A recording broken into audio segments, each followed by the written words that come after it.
श्री रामनवमी शोभा यात्रा समिति के राष्ट्रीय अध्यक्ष परम पूज्य त्रिकालदर्शी परम सिद्ध संत श्री देवराहा शिवनाथ दास जी महाराज के सानिध्य में आज संभावना आवासीय उच्च विद्यालय मझौआ में झांकी सदस्य सम्मान समारोह एवं प्रतिभोज का आयोजन किया गया।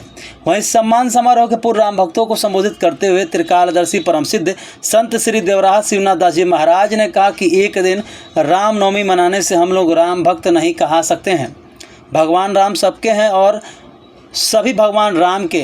राम व्यापक ब्रह्मा है। जब तक हम लोग राम को अपने हृदय में धारण नहीं करेंगे तब तक राम राज्य की कल्पना करना केवल बेईमानी होगी।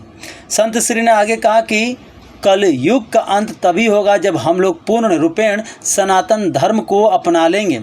वहीं रामलीला समिति की अध्यक्ष अर्चना सिंह ने कहा कि नित्य प्रति सभी को रामचरितमानस का अध्ययन करना चाहिए, जिससे हम लोगों को यह ज्ञान होगा कि हमारा रहन सहन और खान पान विशुद्ध होगा। आज लोग विदेशों में हमारे भारतीय संस्कृति को अपना रहे हैं और हम भारतीय पाश्चात्य संस्कृति को अपनाकर अपने दुख को स्वतः निमंत्रण कर रहे हैं। रामलीला समिति की अध्यक्ष अर्चना सिंह ने आगे कहा कि हमारे देश में आज आधुनिक बनने के लिए लोग फटे हुए वस्त्र को धारण कर रहे हैं और विदेशी लोग हमारे वस्त्रों को धारण कर अपने को गौरवान्वित महसूस करते हैं। मैं अपने देश की सभी माता बहनों से अपील करती हूं कि अपने देश की सभ्यता और संस्कृति को अपनाइए। बाबा के परम प्रिय शिष्य आदरणीय श्री शिवनाथ दास जी के चरणों में मैं अपना कोटिशः नमन करता हूँ। उनके बगल में विराजमान और चौरसिया जी छोटे भाई हैं, लेकिन जिनका कार्य पुनीत होता है वह वंदनीय होता है और इस समिति में इनका वही योगदान है। पालने में लखनऊ राम जी लिटाए गए, लेटते ही करुणा सदन चुप रह गए। करुणा सदन कौन है? राम जी हैं। किंतु लक्ष्मण जी ने रोया कुछ ऐसा कि रोता देखे धरती गगन चुप रह गए। राजवैद्य आए कोई रोग न बता सका तो ज्योतिष भी करके जतन चुप रह गए। गुरु ने उठाया और लखन को राम के चरण में लिटाया तो लखन चुप रह गए। बोलिए सियापति रामचंद्र की, पवन सुत हनुमान की।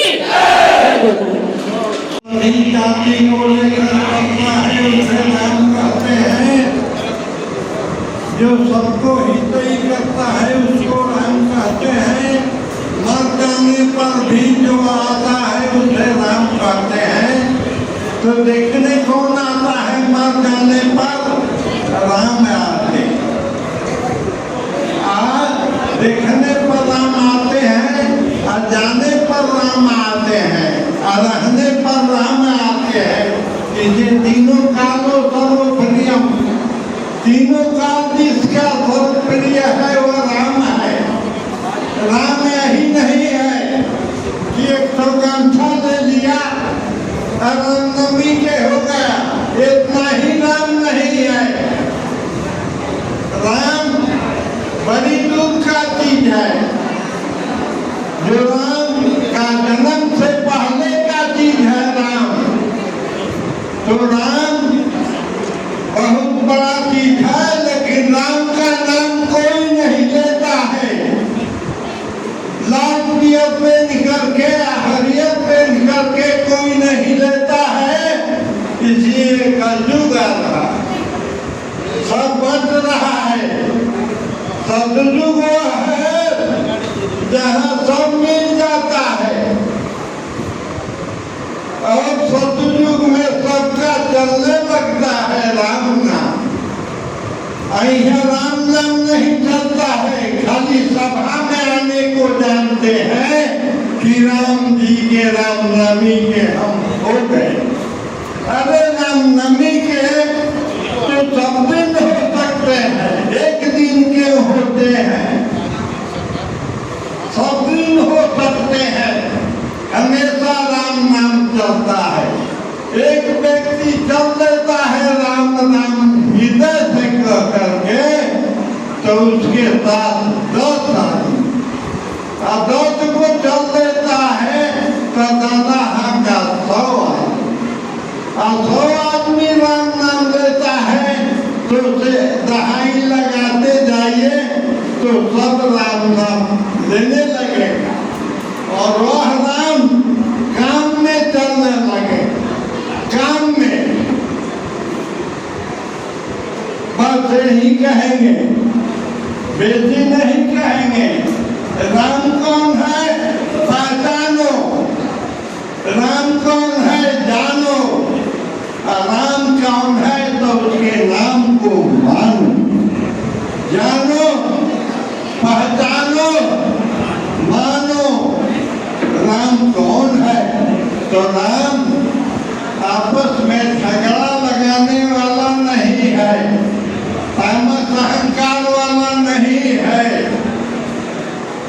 राम सबके लिए है जो सच्चाई से धर्म से उसको पकड़े और हृदय में रात दिन चलता रहे वो राम के और राम उसके है। ऐसे तो राम सभी जगह, रामन का सत्तर व्यापक सभी जगह व्यापक है। उतरना है, देखना है, समझना है, जानना है राम को जानना है। राम जो ढूंढ रहा है आपको, आप नहीं जान रहे, आप नहीं पहचान रहे हैं, आप नहीं मान रहे हैं। एक दिन बैठने से हो जाएगा, हम रामनवमी के है हो जाएगा, हम बजरंग दल के है हो जाएगा। कुछ नहीं होगा जब तक ले राम का नाम नहीं लियाएगा, तब तक ले कुछ नहीं होगा। कलयुग का प्रताप चलता है, नहीं तो राम का नाम में ऐसी शक्ति है कि कलयुग कौन कहे सतयुग आ सकता है, सतयुग आ सकता है। इसलिए हम लोगों को गमछा लेकर नहीं, राम के नाम लेकर के राम को अपना बना करके छोड़ना है। इसलिए संकल्प ले कि हम राम के हैं, राम हमारे हैं और राम को हम पा जाएंगे, राम को हम पा जाएंगे, राम मिल जाएगा। क्या है, हम तो राम के लिए बने हैं, राम में समाप्त हो जाते हैं। हमारा संपूर्ण व्यक्तित्व ही राममय है। अब आपको देखना है कि राम में आप क्या ढूंढते हैं।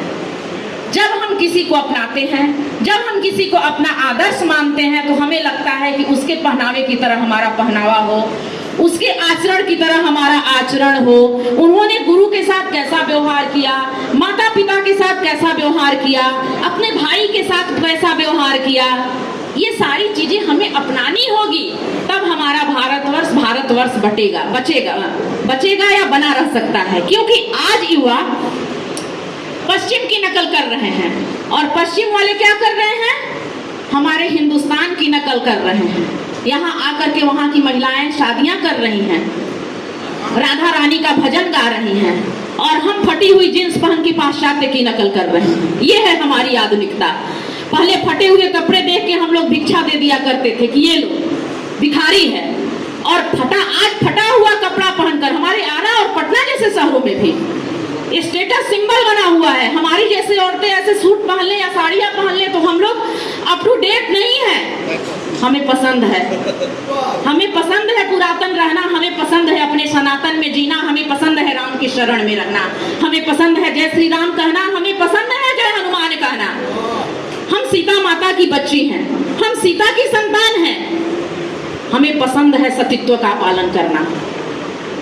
और मैं चाहूंगी कि इस देश का अति उत्साह में आकर के हमारे युवा जो है, स्थानीय युवा या पूरे देश में कह लीजिए, कुछ गलत या कुछ गलतियां कर जाते हैं, उससे आपको आपको रोकना होगा। अपने चरित्र और आचरण को सुधारने की जरूरत है। जिस रोज हम समझ लेंगे कि सामने वाली महिला से, सामने वाली बालिका से हमारा क्या संबंध होना चाहिए, और इन सारे संबंधों को बताने के लिए रामायण पर्याप्त है। आज हम भगवा पहन लिए ना, तो आज से जो नहीं बाँचता है रामायण को बाँचना शुरू कीजिए। आपको पता चल जाएगा कि हमारा बड़ा भाई अगर घर में है तो बड़े भाई के साथ संबंध कैसा होना चाहिए। एक छोटा सा उदाहरण देती हूँ, ध्यान से सुनिएगा शब्दों में।